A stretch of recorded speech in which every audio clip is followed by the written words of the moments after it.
ওরে কেমন করে ঘুমাও তুমি,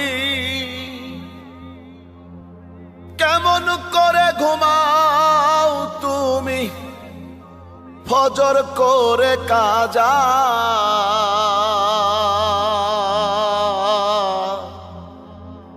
এমনও তো হতে পারে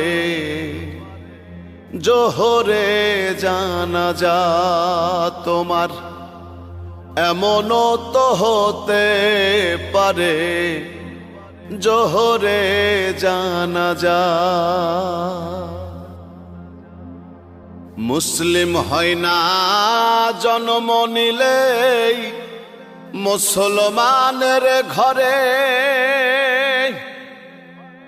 কাফের মুমিন তফাতটা হয় সালাতের উপরে হে মানুষ।